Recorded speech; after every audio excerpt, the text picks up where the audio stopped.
Ever wonder what would happen if a person who knew barely anything about comics decided to absorb hundreds of Superman stories? Robbo is that kind of person, and that's exactly what he's doing on a new show called This Podcast Will Never Die. Listen and subscribe today.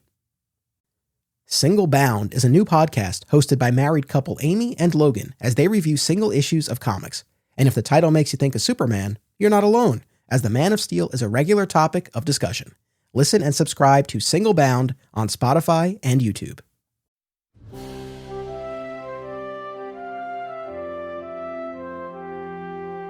In the 1950s, George Reeves embodied the Man of Steel in Superman's first television adaptation, from its gritty black and white beginnings to the kid-friendly color years. To this day, an entire generation reveres George as their Superman, while for others, the show remains an overlooked, underrated chapter in the character's history. On this podcast, we bring everyone together as we break down each episode of Adventures of Superman, examining it within the context of the series itself, as well as the larger Superman mythology.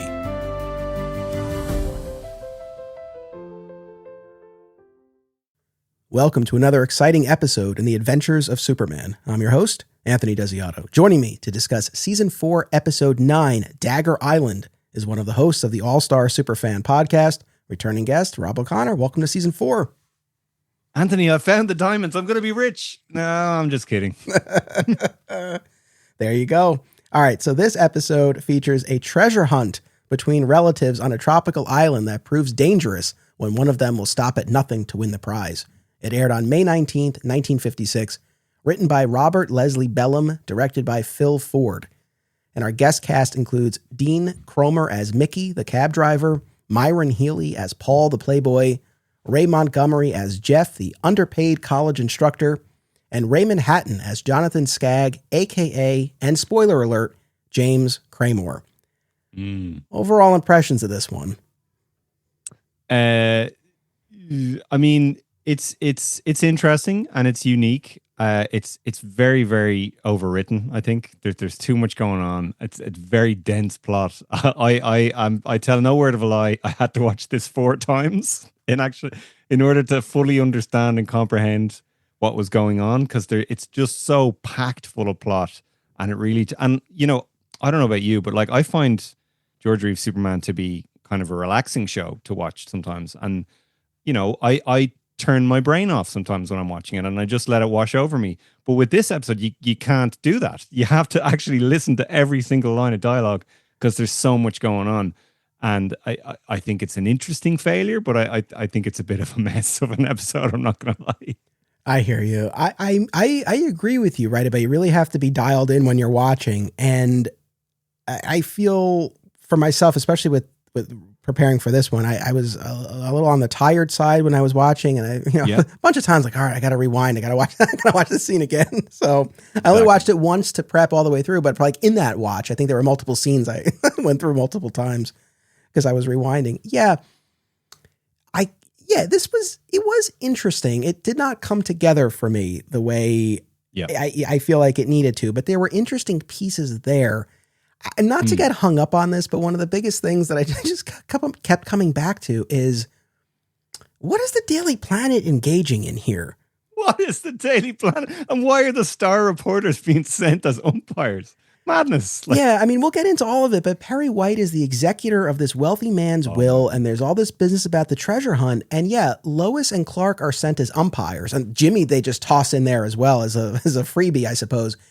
And there's a line when we get to the point in the episode where their water is depleted. They have no water.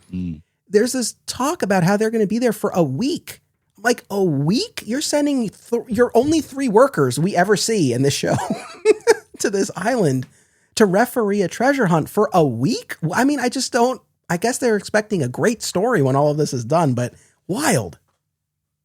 And a little bit unsafe, to be honest. You know, you're sending these cousins that there's $1 million at stake, and you know these people have no way of protecting themselves if something goes horribly wrong. You know, it's crazy. But the line I know we're going to get to it, but Perry White, the adjudicator. I'll let you take it away. I don't. Yeah, that's another wild piece of this. Oh, I wanted to mention this. So I don't know if you have the book Flights of Fantasy, but it's a great resource. And I've been referring to it from time to time, and I always check the episodes before we record. And according to the book, there was a production note in the script that said Jeff, Paul, and Mickey, the three cousins, must be sufficiently alike in build so that any of them in disguise would not be recognizable from the other two. I don't know if they achieved that, but I also take into account decades ago, small TVs, not high definition, all that. Yeah. I think the first time watching it, I was kind of like, I really can't tell these guys apart, so I'm not really sure who that guy is. But by the third time, I was like, oh yeah, it's clearly that guy, because he's got curlier hair than the other two, I think. Yeah. You know what I wasn't 100% sure about? The three guys who we open on in the Daily Planet, are they cousins to each other, or are they brothers who are cousins to the guy who died? I again, the first time I thought they were brothers. I think they are cousins. Yeah, I think they refer to each other as being cousins. Okay. We'll go with that. It doesn't make a huge difference, but yeah, because I had at first I'm like, oh, they're brothers, but then I guess they were just all cousins here. All right, so like you said, there's kind of a lot for deceptively complicated episode here. Okay. A trio of men is assembled in Perry White's office along with Lois and Jimmy for the reading of a will. Perry, who it turns out took a degree in law as a young man but never practiced, is the executor of the estate of the wealthy James Craymore. Holy heck. Now, here's the thing. Going back to Flights of Fantasy, there was a deleted line from the script where Jimmy turned to Lois and said, "Is there no limit to the chief's talents?" Which is great. I wish they had kept that, because it's true. It's like I wish. Wasn't he the mayor at one stage? According to the narration during Crime Wave at the end of season 1, Perry had been the mayor of Metropolis. Then we had the Peril by Sea episode where he was a chemist. We're getting to the episode later in the series where he's a magician. Now it turns out was a lawyer but never practiced. It's like, okay. Oh man, I thought that was so funny. And the fact that, he was a lawyer, like, it's such a, you know better than me, I think. Am I right in saying you've a background in law and stuff like that? Well, funny enough, Rob, I too took a degree in law but never practiced. Yeah, but, I mean, it's not something you just do and then never bring up. Like, it's a huge part of your life studying law, isn't it? It's true. It is. And I work at the law school. So yeah, it's here's the thing. In the realm of Perry White's odd jobs and pursuits and talents and all of that, this one I can actually buy because there's clearly an intersection. We're talking journalism, totally. Journalism, law, politics, since he was the mayor. So that actually kind of fits. When we get into chemistry and magic, that's where it's like, what are we doing here? Nonsense. But yeah, it's just so funny. Never mentioned before. I have a degree in journalism. Yeah. I have a degree in journalism, but most of the journalists I know have a degree in business or in law. So, it does make sense that he would have it. I just thought it was the way he described, I did it in my youth and I never practiced. It's like, it's as if he did like this just lowly bachelor degree in humanities or something. It's it doesn't read. And God bless him, I don't mean to disparage the man, but John Hamilton's acting felt a bit off in this scene. And I think it was just because he had just piles and piles of exposition. And you can see him trying to remember his lines in some bits, like he's slowing down because he's thinking about what the next line is, because there's just so much to kind of unpack for these guys. Did you find that at all? Yeah, I hear you. I'm sure a function of a variety of factors, and including the fact that they would block shoot these, right? And they would do all of the office scenes for a bunch of episodes. So it's like, on top of everything else, you're doing these out of context. So it's just, and you're right. I mean, there's a lot of exposition. So maybe that accounts for it. But yeah, just slips in this bit about how he has a law degree that he never used. It's like, 3 years of study for this. It's not like amazing. But yeah, no limit to the chief's talents, to answer Jimmy's deleted question. All right, so we get the lay of the land here. Craymore has left $1 million in diamonds to these three cousins: cab driver Mickey, underpaid college instructor Jeff, and self-described playboy Paul, along with a fourth distant relative, Jonathan Skagg, who lives as a hermit on Dagger Island. Perry reveals that the three cousins will join Skag on Dagger Island for a treasure hunt and will compete for the inheritance. Lois and Clark will serve as umpires and provide the clues when they have arrived. As Lois sits at her desk, a mystery assailant knocks her out with chloroform, seemingly steals the clues from her purse, and dispenses poison gas to kill her. Superman rescues her in time, inhaling the gas himself, and as Lois recounts the events later in Perry's office, she confirms that the papers in her bag were a decoy and that the real clues are in the planet safe. This was surprisingly violent for the color era, I thought. The chloroform. Yeah, and the poisonous cyanide gas, you know? Yeah. I mean, it'd be one thing to just have chloroform or knockout gas, and it was cyanide. Like they were really, really going to kill her. I was impressed by that, and I really, really liked the effect of Superman inhaling all the gas back in. It was a really, really funny gif you could make of that, I think, you know? Yeah. If he wanted to imply he was up to something. And I noticed as well, because we talk a lot about how, you know, most people prefer Phyllis Coates, and that she had great chemistry with George Reeves. I thought George Reeves had really, really strong chemistry here with Noel Neill, and he was really just tender, and she did with him as well. Really just tender and gentlemanly with her, you know, and kind of just mindful of the fact that she had gone through this ordeal, and you know, he's very gentle with her. I thought it was a really nicely acted scene between them. Now, I thought it was a bit weird the way he was like, you know, you should get out of here. You should go into the chief's office. There's fresh air in there. And she's like, oh no, I think I'll just sit here for a while and gather myself. It's like, no, get out of this room. There's like traces of cyanide still in here, Lois. I know, for her to say, and for him to be like, okay, it's like, no. Oh, sure, whatever. I know. I really think you should get out of here, Lois, you know? I know. Well, I mentioned a bit about the chloroform because when we talked about Clark Kent Outlaw in season 3, there's the bit at the end where Clark and Perry are made to take these sleeping pills, right? And I was saying, you know, they probably went with that because something like chloroform would have been too violent. So that's what I was surprised to see. And it's also like, what the hell? Why kill her? I mean, I don't know why that would have been necessary in this particular circumstance. But yeah, our mystery assailant, who we'll find out at the end of the episode who it actually is, really, really went for it. And you bring up a good point about the chemistry. I guess the way I would characterize it, I feel like with this Lois, there's more a warmth and tenderness. Whereas with Phyllis Coates, there was more of a spark. So it's like there's a heat there, I think, in both instances, but it takes a different form. And yeah, I think with this version of Lois, it's just more of this like warm tenderness.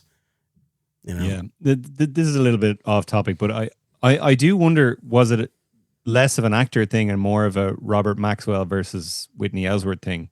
Yeah. Because, you know, even if you go back to the serials, which are not a patch on the George Reeves show, but Noel Neill was obviously in the serials, and her Lois in the serials is a lot closer to Phyllis Coates on this show than her Lois in this show, you know?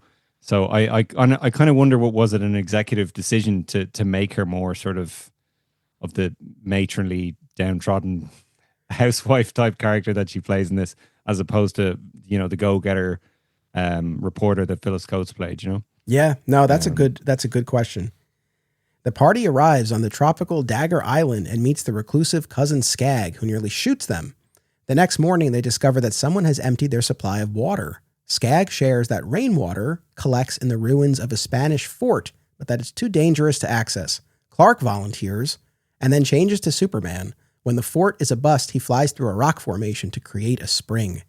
All right, so what are your impressions as we get to Dagger Island and we meet Skag and all this business about the water? I liked Skag.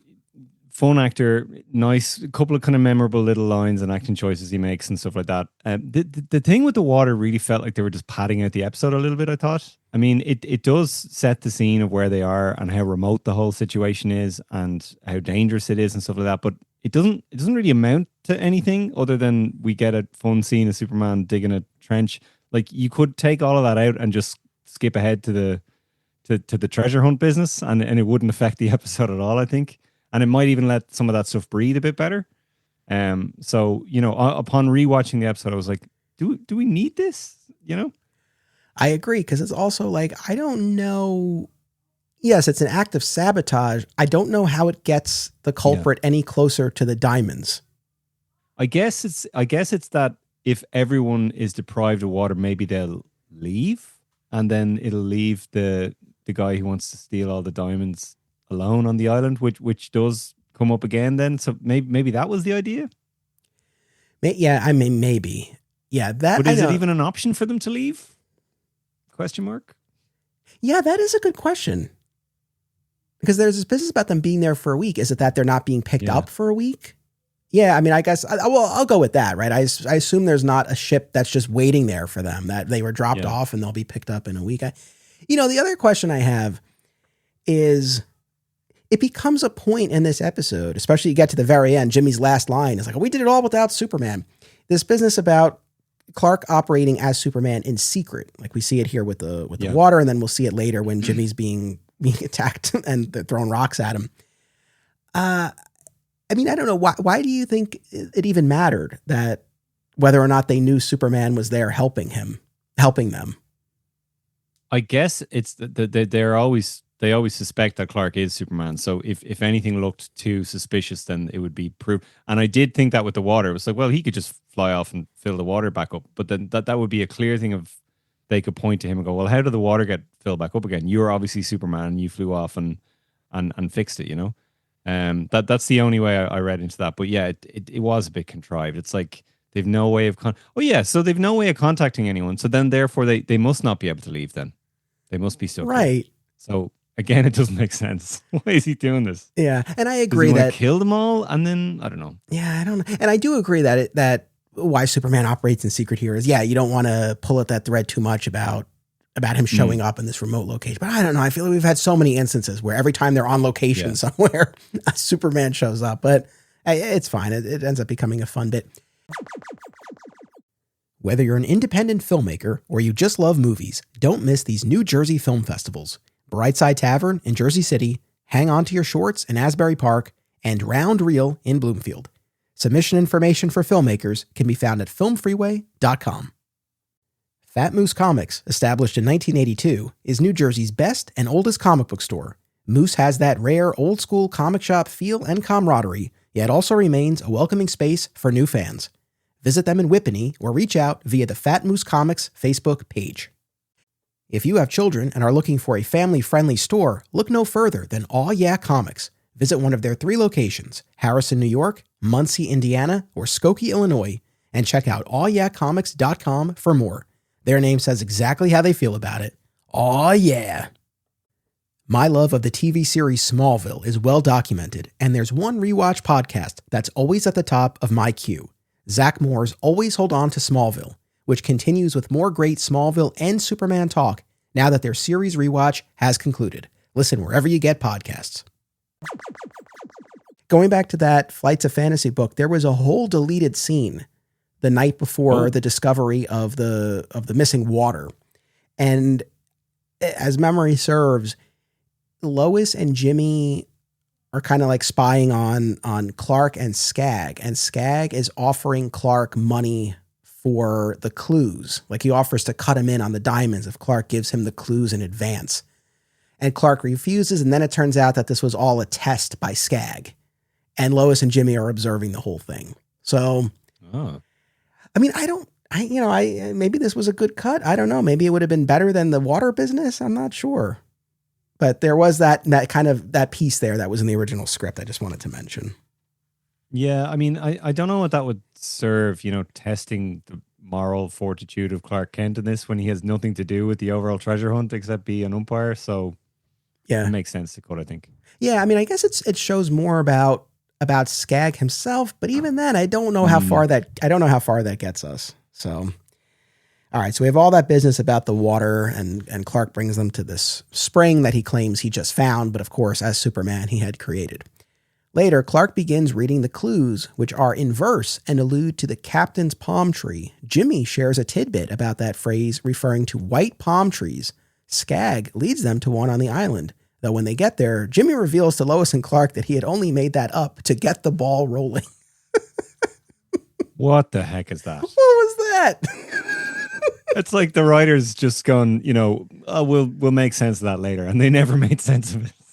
Oh, maybe Jimmy made it up. Madness. Just really, really sloppy writing, and sloppy even back then. You know, you can't say, well, it was 70 years ago. No, this was bad back then. Right? Yeah. Yeah. The cab driver cousin claims to have found the diamonds and he runs off. Jimmy follows him to try to get an interview. A masked assailant knocks out the cabbie from behind, finds no diamonds, and chases Jimmy into the fort ruins. Convinced that Jimmy has the diamonds, he throws rocks down at him until Superman, still operating in secret, uses his X-ray vision to heat up the rocks and make them too hot to handle. Finally, back at the white palm tree, the Playboy spots the diamonds up in the tree. But rather than keep the bounty for himself, he offers to share. And Skag stands revealed as the very much alive Craymore, who had designed this hunt to test the relative's character. We still have our final piece here, but up to this point, what anything you want to say? So part of why I had to rewatch this so many times was I was so confused about the guy seemingly discovering the diamonds, running off, and then it's revealed that okay, he actually didn't. And what was happening there exactly? And I think having watched it a couple of times now, the idea is that he pretended like he had discovered them so that everyone would clear off the island, I guess, and then it would free up the island so that he could then find them for real. I think is the insinuation. But what I really find funny about that is Jimmy chases after him and he's begging him for an interview, and he has this line where he's like, "It would make my whole career." Why? Like an interview with a guy who inherited some money? Like, big deal, Jimmy. Why would that make your whole career? Funny. Jack Larson is giving it socks in this episode, despite the material, in fairness to him. Yeah, I know. That's true. Yeah, it is a bit, it's a little hard to pin down the motivation of the cab driver. I think you're right. I think that's the idea. I don't know how that would actually play because they're all there together. Yeah. It's like, so they're all going to leave the island. They're all going to leave the island together. He's never going to show the diamonds. He's going to come back. He's just not going to leave. I don't know. And even if everyone else leaves, presumably Skag will still be there. So, you know, there'll still be someone there to go, what the hell are you doing? You know? Yeah. You mentioned the X-ray vision or heat vision, maybe heat of my X-ray vision. I think they called it in the Silver Age. That was a lot of fun. I kind of had it in the back of my mind that heat vision, or at least X-ray vision used in that capacity does happen at least once on the show, and I did not remember this instance of it. So that was a pleasant little surprise. Yeah, it's come up a few times now. We could be keeping a count of that, but we're not. But but that has come up a number of times where he uses the X-ray vision to generate heat like that. Oh, I didn't mention this before, but earlier in the episode where Superman goes off to the fort to try to find this rainwater that's been collected, and he's punching the wall. He looked great there. I just like that. I just like and he's holding out his other hand, and you can see that famous George Reeves pinky ring as he's as he's dressed as Superman. Wow, I'll have to look out for that. Yeah, but it was nice. But yeah, I just liked just as he's going at that wall. I just like that. All right, so I think I've actually written down here that George Reeves' hair looks great in this episode for some reason. And like I think when you get to the color episodes, his hair like looks like it's kind of thinning a bit, and he doesn't look his best. But in this one, he really does. It's just like really flowing and jet black, and he looks great. He does. And while we're talking about his appearance, I was so happy and relieved that he was in island wear along with the rest of them, that he wasn't wearing his suit. I knew you would be. I was like, wow, this is going to be a big day for Anthony now. He's wearing something other than... And like, that hasn't happened since like season 1, hasn't it? I don't know. It's so... I know it's and so it was rare. Another safari/jungle episode, I think. Yeah, get him out of that suit every now and then. So no, that was great to see. All right, finally, Clark and the college instructor are the only remaining suspects. Clark announces that the real saboteur would have blisters on his hands from the hot rocks. Clark has none. The instructor pulls a gun and fires at Clark. Clark's unharmed, though, because, as he reveals, he had removed the slugs from the gun the night before, and the guy was only firing blanks. Jimmy remarks that they solved the case without any help from Superman. Going back to where we started with that production note about how the guys have to look similar. I mean, I don't know. Watching it on a big screen, high def television, it's like so clearly that guy in the mask when he's going after Jimmy that it's like, it really kind of let the wind out of the sails. Couldn't he have worn a hat? Yeah. Yes, I know that would have been fine for sure. Yeah, and then this business about Skag actually being Craymore. He's not dead. This was all just a test. Oh. Speaking of hats, by the way, it's like, oh, it's Craymore. He's been Craymore the whole time. And the way they reveal this is Skag takes off his hat and everyone looks at him. It's like, oh my goodness, it's Craymore. How did we not see? So I just love the idea that in the Superman universe, something as simple as a hat can just be a like master disguise. Because as we know, glasses does that job. So why not other kind of accessories you put on your head? Yeah, I don't know how much of a difference it would have made with the hat either way, because I think the whole idea was that they hadn't seen Craymore in so long anyway. But if I'm not mistaken, I think in the Flights of Fantasy book, I think there was also a bit about how the original idea was for Skag to have an eye patch as well. So there would have been an added layer of disguise. Obviously, they didn't go that way here, but yeah, I mean that's our episode. Is there anything else you want to say about it before we give our rating? I like the guy playing Skag/Craymore, and there's a bit where he says that he knows where I can't remember what exactly he knows. He knows where something is located. I can't remember, was it the diamonds or something else? And they were like, oh, you're gonna have to tell us, Skag, because if you don't, we'll watch you like a hawk until you lead us to where this thing is. And he just has this little moment where he goes, I reckon so.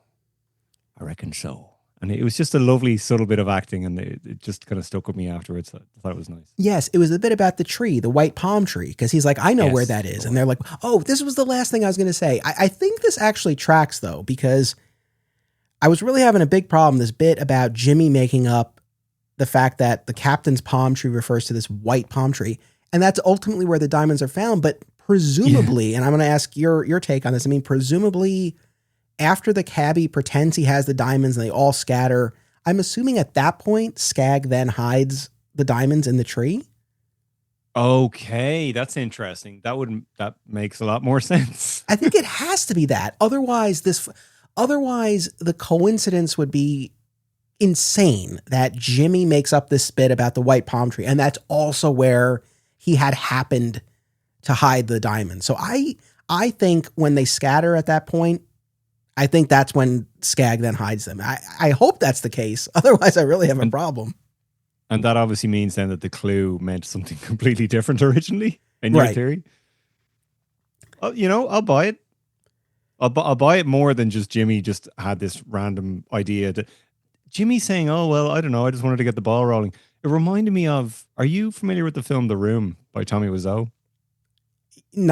I've never watched the actual one, but I watched The Disaster Artist. The disaster. Well, there's a line in The Room where Lisa, who is cheating on her fiance Johnny, she tells him that she's pregnant, and the other character is like, Lisa, why have you done that? Why did you tell Johnny? And she's like, oh, I just told him that to make it more interesting.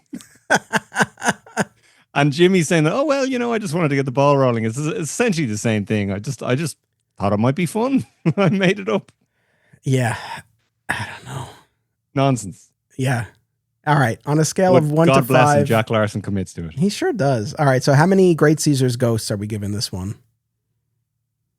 I'm going to go 2. I mean, they really tried something here. It wasn't, I wouldn't say it was lazy. It was just convoluted and messy. And they needed to just pare back some of the elements. But I think they really tried to do something interesting, even if it's crazy and overstuffed. I think 2 is appropriate. I'm going to go with that as well. That's kind of my feeling as well. It wasn't terrible. It needed a little finessing there, but yeah, I think that's reasonable. All right. And as we mentioned as well, there was a genuine sense of jeopardy in some parts as well. That was kind of a welcome change of pace for this season. Gotcha. All right, what would you like to share with folks about All-Star Superfan? Folks will be hearing this later in the fall, so I don't know if there's anything that you can speak to for that period of time, or if you just want to kind of mention it generally. All-Star Superfan, yeah, you can follow us on Facebook, Twitter, and Instagram. We are a show that dives into the 85-year multimedia legacy of the Man of Steel. We do a lot of fun stuff there, and we also have our Patreon, where we do the monthly Superboy rewatch, and we do some kind of fun off-topic stuff there as well. We have a Batman Forever 30-year anniversary special, and I'm hoping by the time this goes out that we will also have a special episode on the Rocketeer as well. So you can check that out for the low price of $3 a month. Awesome. I hope everyone will check that out. Rob, you are going to be back here next week for season 4, episode 10, Blackmail. I can't wait. Looking forward to it. All right. We'll talk again then. So thank you, Rob. Thank you, audience. Make sure you come back next week. And until then, as always, remember, only Superman can do super things.